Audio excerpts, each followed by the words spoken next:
Nagkandak mi sa among interview diri sa Amlan, Negros Oriental, Philippines. Karon among pangitaan ug tubag ang among mga pangutana bahin sa mga disaster preparedness, risk reduction, and management. Ang among interviewee ang lumulupyo diri sa Amlan ug ang ilang official sa Amlan, BFP. Daghang mitubag nga ang baha nga grabe og epekto sa ilang lugar ang bagyong Odette. Maobserbahan nato sa ilang tubag nga ang bagyong Odette grabe ang gihatag nga pinsala sa palibot, mental health and emotional health. Daghan ang nawalaan ug mahal sa kinabuhi, panginabuhi ug mga panimalay.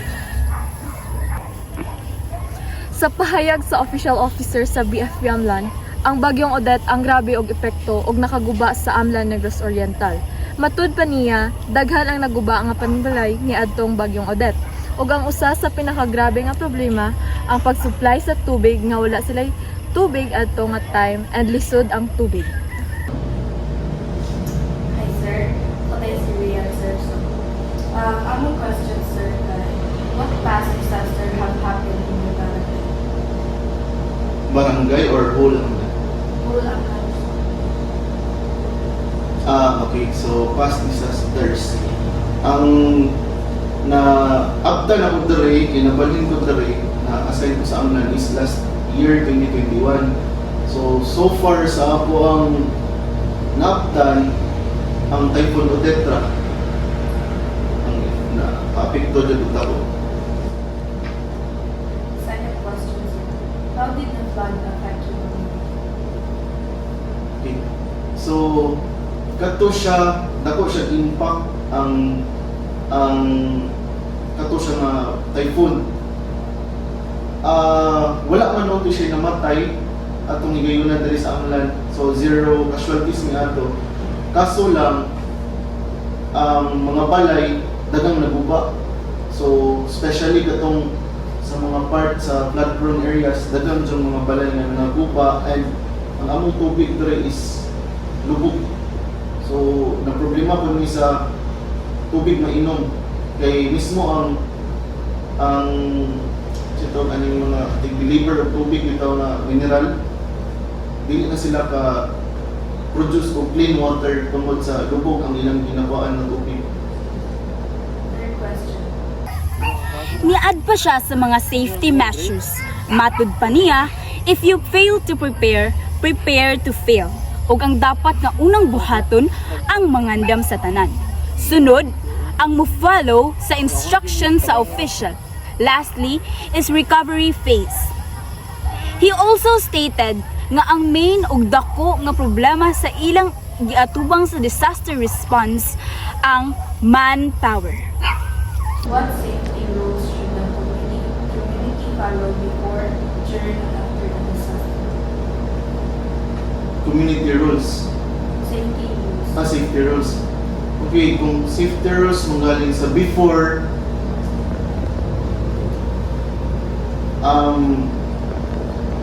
namo tayo tawag na if you fail to prepare, then prepare to fail. Okay, ang gusto na. If you fail to prepare, then prepare to fail. So, ang matag usa-usa nato dapat mo mangandam before pa hit ang typhoon. So, safety rules like for example, kung unsay ginaingon sa mga public officials like kami ang Eldrin, kung ingon sila nga nay typhoon Odette padulong na, grabe ni siya impact. Katong mga flood prone areas nga mga balay, please evacuate kung abot na ang water ingani nga level. So, kana sila dapat kung wala pa maabot sa level na katong red level na, dapat sila initiate na sila nga mo evacuate. Okay, then kung katong yung mga namo di upan na gahit kay ulo, so kana siya wala na may mahimo ana. Magulat na lang may kung example, pa-rescue. So, diya namin mo sulod para i-rescue sila. Then after siguro rebuilding homes. Mura dyan na siya kanang recovery phase. Regarding for the resources, miingon siya nga kulang sila sa ilang budget, especially Amlan is a fourth class municipality. Ana may budget pero kulang ang budget nila, dili enough para makasustain sa ilang mga needs sa mga tao. Gamay ra ang budget. Sa ilang disaster response, ang ilahang gibuhat ang paghatag o pagtabang primary needs sa mga tao. Ikaw, upon the question, sir, how did this disaster impact the health of your people?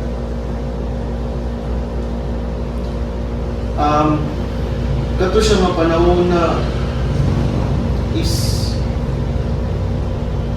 wala mong kay ginadunggan ato like siguro na yun nagkasakit no, pero ang amo mo kung kanang data when it comes to health bitaw is nasa rural health unit namo, so wala may exact data kung sinahita po atong typhoon Odette, like for example nabay nagka-leptospirosis kay mo man dyan ay kasagaran nga mahita po kung naay kuan kanang naay flood, like ihi mo na siya sa diba, ihi sa ilaga, kung nakay wound sulod dito ang infection, so pwede ka ma-infected. Pero wala pa yung data actually, wala may nakakuha data, it's because sa RHU na siya good. Ganun sa health about ka. One question, sir. What problems did your community face during the disaster response?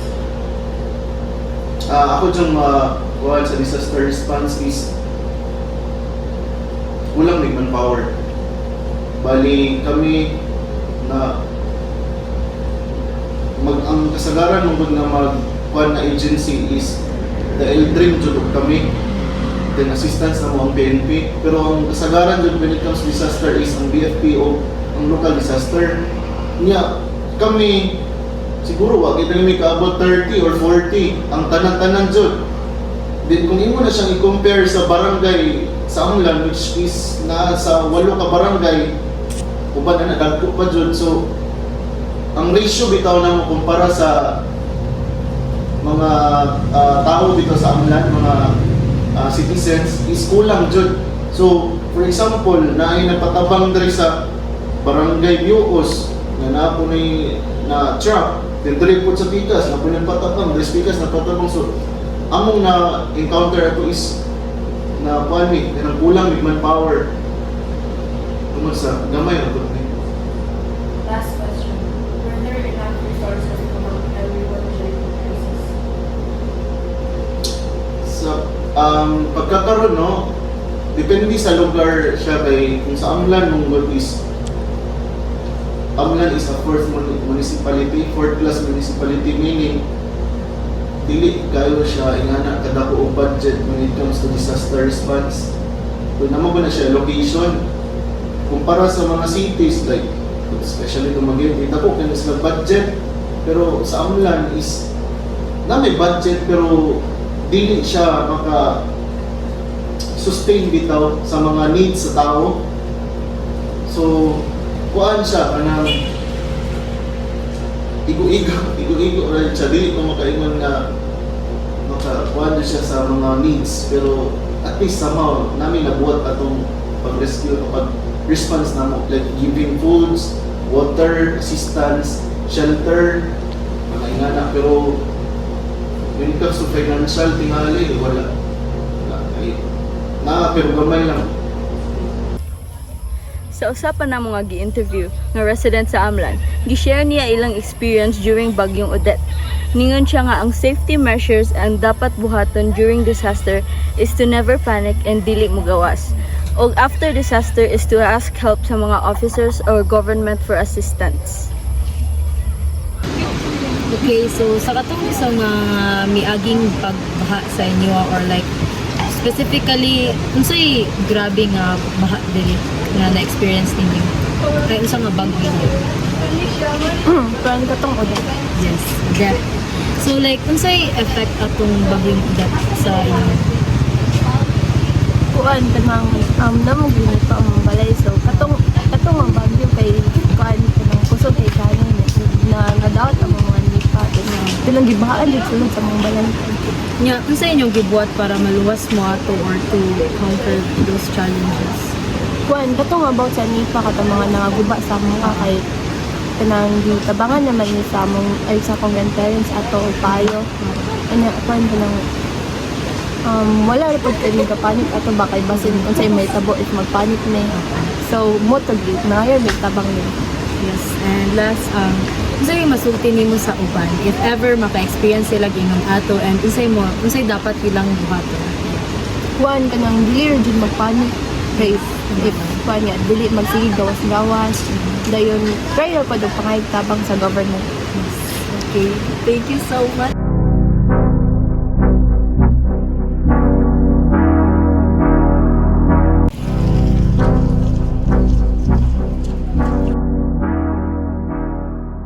Mao kato ang amuang mga nag-gather nga data and unta sa mga nilantaw ani nga video makabalo na sila kung unsa ang ilahang dapat buhaton ug dili dapat buhaton before, during and after baha.